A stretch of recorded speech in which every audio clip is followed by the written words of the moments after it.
that was awful. Oh, I even got it on myself. Well, I'm going to include this in the beginning so you understand why my shirt has these marks on it now. I was trying to drink water from my hand like they would do in the spring, but I'll just drink it from the cup.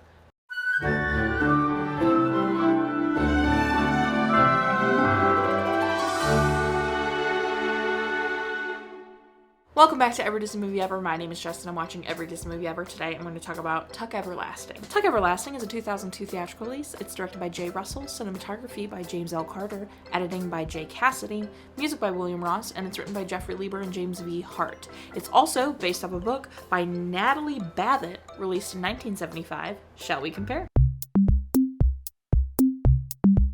Winnie Foster decides to run away from her overbearing family. Winnie, a strange man, and her grandmother all hear a strange music box playing in the woods. Winnie meets Jesse Tuck at a small spring and he keeps her from drinking from it. Jesse's mom and brother arrive and sees Winnie, and on their way back to their house, they see the strange man in a yellow suit. The Tucks explain how the spring made them immortal 87 years ago and they only noticed after 20 years. They left their farm and returned to the area seeing the spring had unchanged, and that's when they realized it was the spring. Angus Tuck desires to grow old and begs Winnie not to let anyone know about the spring. Later, Jessie proposes to Winnie that when she turns 17, she'd drink from the spring and spend eternity with him. The man in the yellow suit steals a horse and tells the Fosters that Winnie was kidnapped by the Tucks and promises to get her back if they sell him their land. Yellow Suit Man corners the Tucks and explains how he knew a person who knew a person who had not aged and had a music box that played the same tune the Tucks music box had, and he knew the Tucks story. He explains how he now owns the woods and the spring and intends to bottle and sell the water to those who deserve it. He offers to pay the Tucks to demonstrate their immortality, and they refuse, so he tries to take Winnie. May Tuck hits the yellow man over the head as the constable arrives. Winnie explains how the Tucks are her friends and not her kidnappers,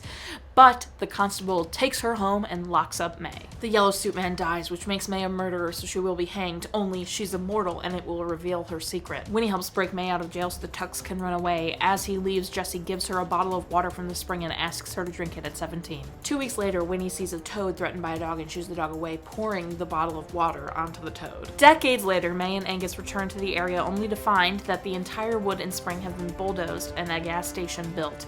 They visit Winnie's grave and are proud of her. Angus notices a toad on the side of the road and says, "What does that toad think? He will live forever?" There are definite similarities between the book and the movie, however, there are some glaring differences. They don't bulldoze the land and build a gas station. Winnie has her grave made where the spring was, so the spring can't be used anymore. And I thought that was a beautiful change, though to be fair, I haven't read the book, so I'm sure the book is very moving.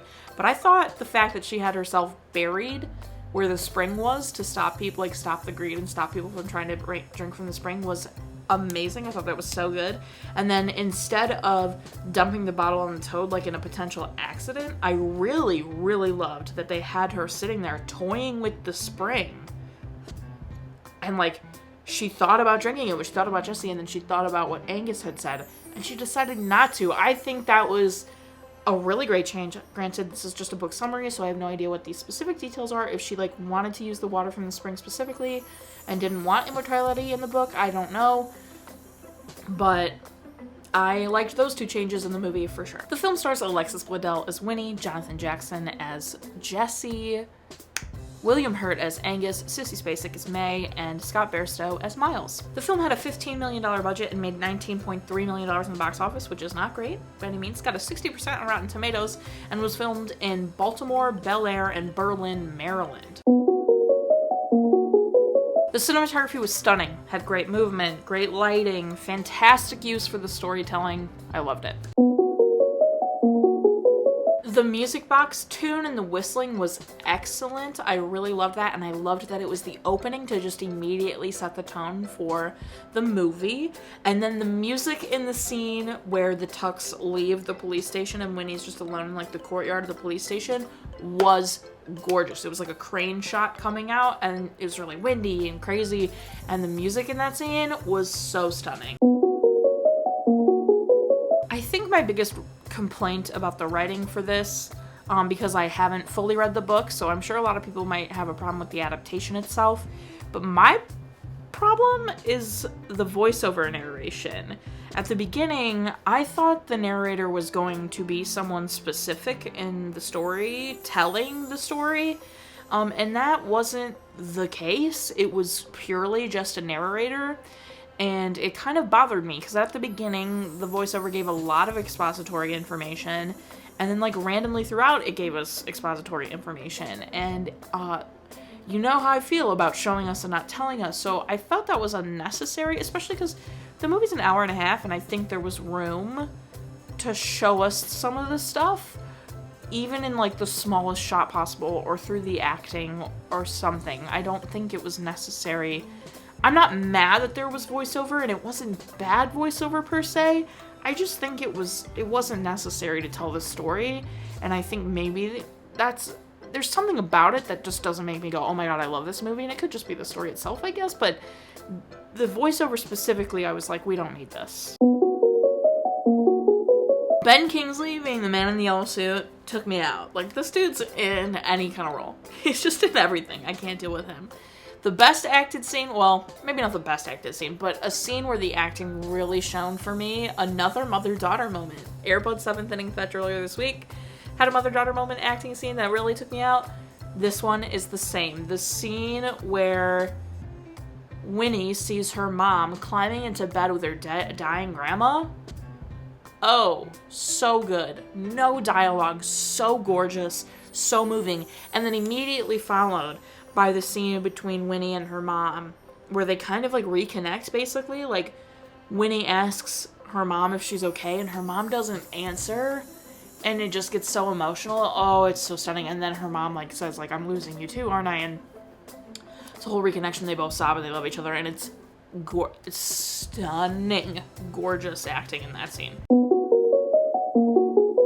I have never seen this movie, but I do remember Mariah and then my friend Christine really loved this when I was younger, and I do remember I saw, like, a piece at some point. I had no idea what it was about, except about, like, immortal springs, and genuinely I thought Winnie chose to drink from the spring and stay immortal with Jesse. I didn't know the lesson. I didn't know anything about this movie. I'd seen one scene. The scene where Miles and Jesse finally tell Winnie the truth, I was genuinely so excited for. I hadn't realized how excited I was for that scene until it was happening. I was like, oh, finally, we're getting a full story about how they became immortal and, like, the truth and everything. And I was super excited for that scene. And then I think they did a really good job of, like, the flashbacks were really nice, and, like, just the telling of that scene and how they became immortal. And, like, Jesse had been, like, talking about some of the, like, nicer parts of being immortal, and then here comes Miles with, like, all these devastating facts about being immortal, which was, like, really beautifully done, and I really loved that scene. The scene in front of the police station, which I said had the really good music, before that, Jesse and Miles are, like, in, like, dramatic costumes, and they get shot, and then they pretend to resurrect. That was so funny. And I was like, oh man, that police officer was so scared. It was so funny. I love that so much.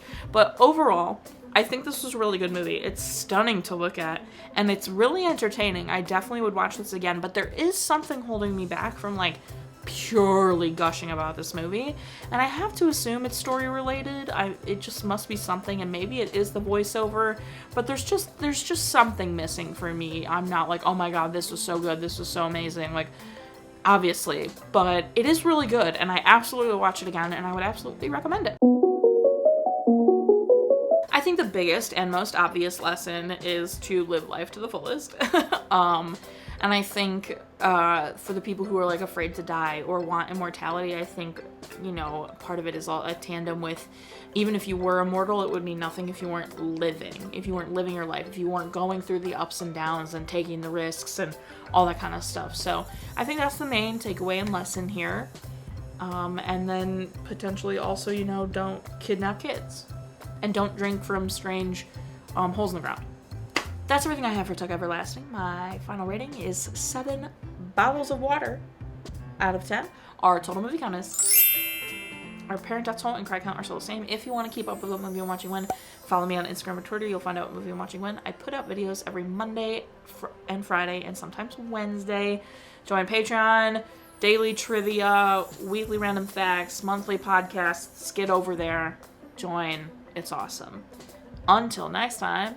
Or buy merch. Merch is great. This is so comfy. I'm not over this, guys. This t-shirt is so soft. Like, ooh, not over it. And look how cute and pretty. I love it. Until next time, come on, subscribe. I'm not in charge of your life. You are, so you do, and don't be the yellow man in the suit about it. Okay, that went much faster than last week. I think those are going to be decent. I'm very excited to see how that vibes.